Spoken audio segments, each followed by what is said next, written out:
우리의 부모님 세대는 결혼식 기념사진 한 장만으로도 평생의 기념으로 삼았다. 그러나 언제부터인가 수많은 야외 촬영과 호화로운 액세서리들로 결혼을 장식하는 것이 유행이 되어버렸다. 그들에게 있어 결혼과 야외 촬영은 무엇을 의미하는가? 그리고 우리는 이것을 어떻게 바라보아야 하는가?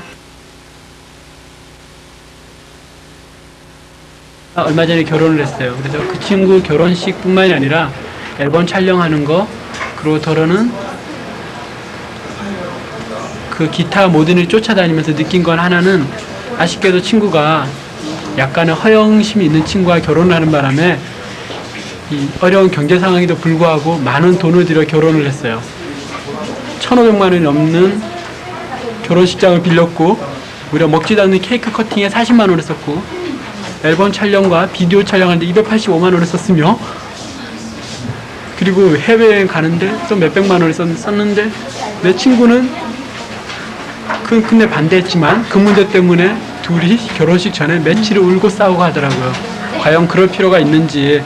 그리고 하루 종일 야외 촬영 쫓아다니는데 아쉽게도 똑같은 곳에서 아침 9시에 만나서 고수부지 가서 2시간 촬영하고, 차를 타고 쫄래쫄래 가서 용산 가족공원에서 3시간 촬영하고, 또 쫄래쫄래 경복궁 가서 4시간 촬영하고, 그리고 다시 스튜디오로 돌아와서 2시간 촬영하고, 그래서 약 200커트를 찍었는데 그 중에 40커트를 쓴대요.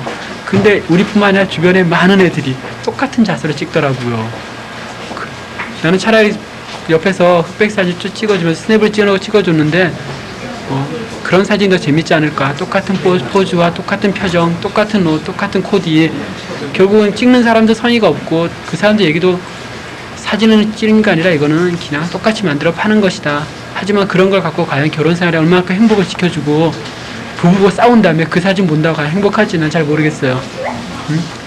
그리고 실제로 사람들이 결혼한 선배들 봐도 1년에 그런 사진 몇 번 봐요. 그러면 우리 선배 누나는 결혼한 지 4년 됐는데 딱 2번 봤대요.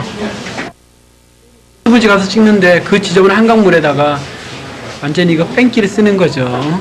쇼를 하는데 어디서 하얀 그 양산을 갖고 오고, 하얀 자전거 끌고 와서 무슨 유럽의 네덜란드 같은 분위기를 내고, 거기까지 좋았어요. 이해를 했다고.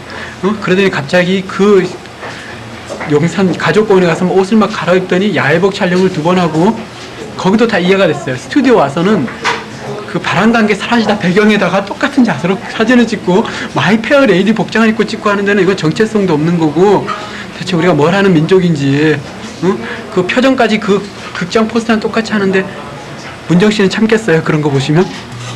일단은 고가격에 고가의 사진사에 맡기는 경우가 많잖아요. 그런 경우에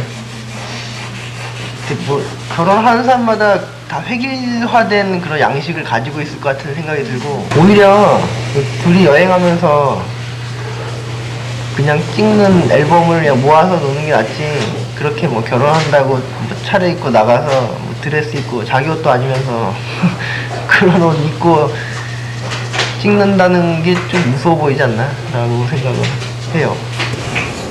어색하고 억지로 그렇게 사진으로 기록을 남긴다는 게 참 웃긴 일인 것 같아요. 또 비싸잖아. 그치? 그럼 안 되지. 결혼식을 그런 식으로 그 이벤트화하는 거에 대해서는 난 결코 말이 안 된다고 생각을 합니다. 결혼 자체도 그렇지만 결혼식 또한 그걸 이렇게 흔히들 말하는 이벤트화 할 만한 그런 게 아니라 이 말이에요. 결혼식이란 말이죠. 그리고 흔히들 보면은 결혼식 그날의 어떤 추억이라든가 뭐 잊지 못할 날이기 때문에 그걸 어떤 식으로든 기억을 하자 뭐 이렇게 얘기를 하는데, 결혼을 해보면 기억할 일이 그때부터 매일 있어요. 꼭 그날만 중요한 게 아니라 이 말이죠. 그런 거는 특히 덕수궁에서 저기 추운 겨울에 그 시골 할아버지들이 다 지켜보고 있는데 말이죠. 그 멀쩡한 남자 여자들이 그렇게 사진을 찍고 이러는 거는 그건 아주 야만적인 전유예술 중에 하나다. 결혼 촬영할 때 돈이 너무 많이 들어서 그게 되게 놀랬거든요. 근데 제 생각에는 한국에서는 그런 뭐 행사할 때, 그러니까 웨딩드레스 빌리는 것만 해도 막 몇백만 원씩 주고 빌리고요. 근데 외국에서는요, 웬만하면 입는 경우도 있고 빌려 입는 건 하여간에 가격이 싸요. 그리고 보통 살 때도 있고 그런데 그것만 해도 그렇고 하여간에 촬영하는 거는 보통 친구나 뭐 친척이나 아는 사람이 보통 해주고요.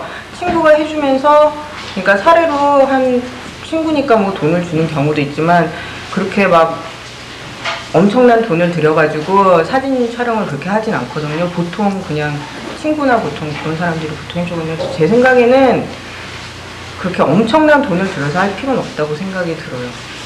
결혼이라는 문제가 기본적으로 관혼상계 중에 혼이고 특히 남녀가 같이 하는 유일한 행사로 믿어지는데 언제부턴가 그런 것이 이벤트 중심이 되고 하나의 행사가 어떤 보여준 행사가 됐는데 이런 건 어떤 면에서 우리가 사회가 하고 있는 어떤 상품 중심의 소비 지향적인 것을 반영하고 있는 것이 아닌지.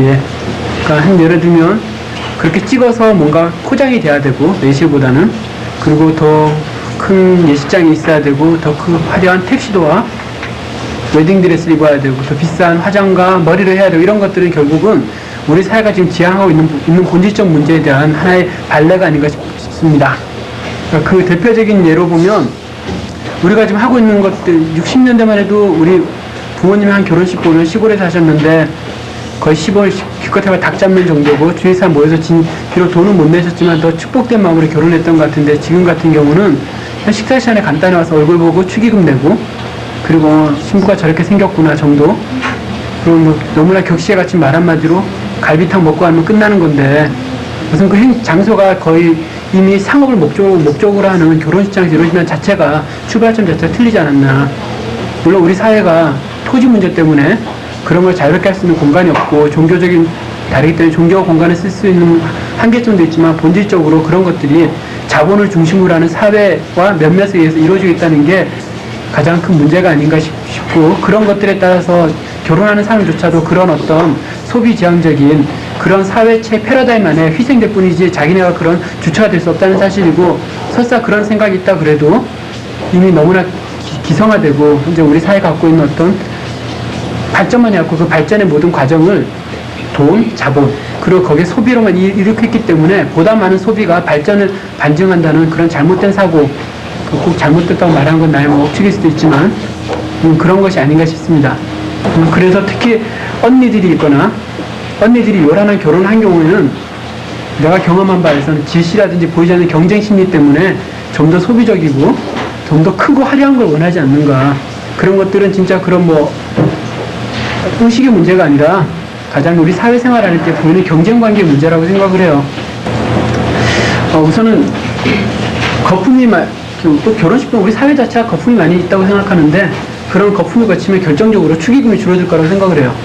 그건 이제 심각한 문제예요. 결혼하는 입장에서 누가 대충 올 건지 알고 결혼식장을 잡고 예상 축의금과에서 적자를 계산하는데 이건 진짜 실제적 문제니까 축의금 같은 문제가 분명히 현재 뭐 긴축 재정하고 분명히 차이가 날 거예요.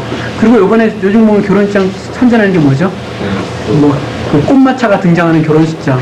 그 다음에 뭐 하늘에 케이블카를 타고 내려오는 결혼식 같은 거는 과연 그런 것들에 대한 실제적인 문제가 제기될 거고 아마 그런 거 경제성 문제가 함께 제기된다면 이렇게 급격한 대안 자체는 아니겠지만 거품이 빠진 결혼식이 되고 그럼으로써 좀 더 결혼의 본질에 대해 사람들이 접근할 수 있지 않을까. 그리고 뭐 그런 문제 때문에 신혼여행 가서 싸우는 사람 많은데 실제로 결혼한 사람들은 진짜 화려한 결혼식 결정적으로 말려요.